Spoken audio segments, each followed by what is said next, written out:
Hello friends, मैं doctor Devendra Kumar Shrimal. मैं senior consultant cardiology.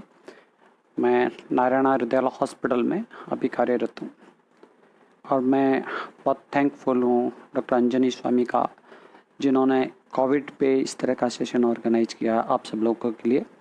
इस कोविड एरिया में हार्ट पेशेंट्स के लिए क्या इम्पोर्टेंट है और क्या नहीं है, बहुत सारी भ्रांतियाँ हैं, बहुत सारे प्रिकॉशंस रखने की ज़रूरत है। उन सब चीज़ों के लिए हमें एक थोड़ा सा टाइम मिला है कि हम आपस में डिस्कस करें। आपके जो भी क्वेश्चंस हो आप टाइप करके भेजिएगा, हम उसको पूरा करने की कोशिश करेंगे।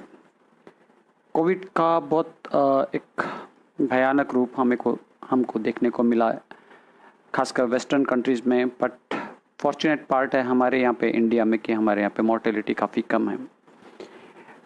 पर फिर भी बहुत सारी ऐसी पेशेंट्स की कैटेगरी है जिनको कोविड के होने के बाद में मोर्टेलिटी होने के चांसेस ज़्यादा हैं, जिनमें इन्फेक्शन ज़्यादा सीरियस रूप में काम करता है।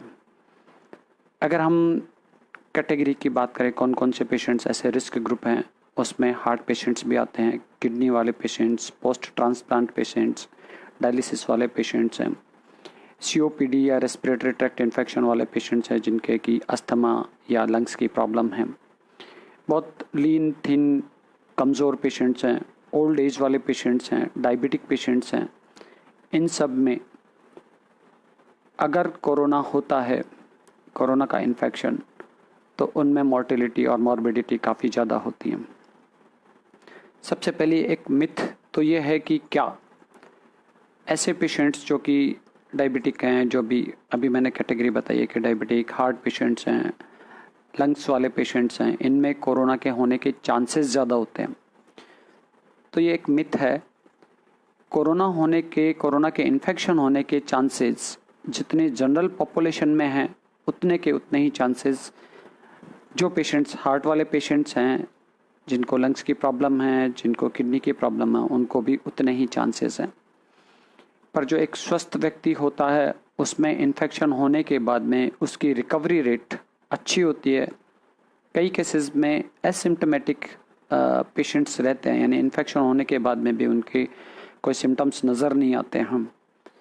पर जिनका इम्यून सिस्टम कमज़ोर होता है, जिनके हार्ट वीक है, जिनके लंग्स वीक हैं, जो इम्यूनो कॉम्प्रोमाइज्ड है, किसी के डायलिसिस चल रहा है, या ओल्ड एज ग्रुप पेशेंट्स हैं, उनमें जब ये इन्फेक्शन होता है तो शरीर की रोग प्रतिरोधक क्षमता कम होने की वजह से उनमें साइंस और सिम्टम्स ज़्यादा दिखते हैं और इन पेशेंट्स में मॉर्बिडिटी और मोर्टेलिटी, यानी इनके वेंटिलेटर पे जाने के चांसेस बढ़ जाते हैं। इनको ऑक्सीजन रिक्वायरमेंट की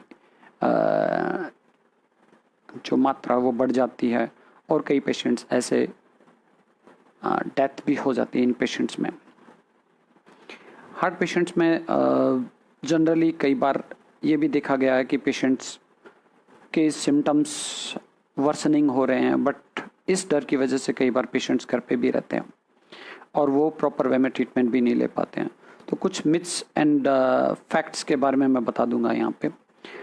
हम पर्टिकुलरली हार्ट पेशेंट्स के ऊपर ही बात करेंगे।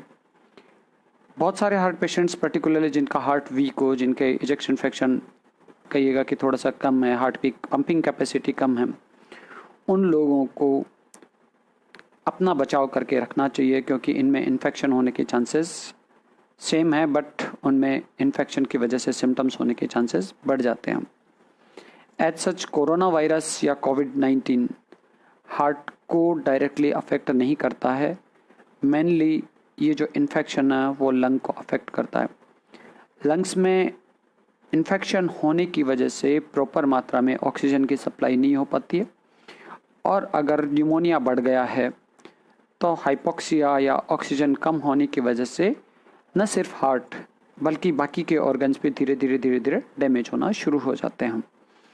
और इस वजह से अगर ऑक्सीजन की कमी हो गई है तो उस वक्त में जो हार्ट की पंपिंग कैपेसिटी है, अगर किसी की ऑलरेडी कम हो तो और कॉम्प्रोमाइज़ होने के चांसेस बढ़ जाते हैं, जिसकी वजह से हार्ट फेलियर होने के चांसेस बढ़ जाते हैं।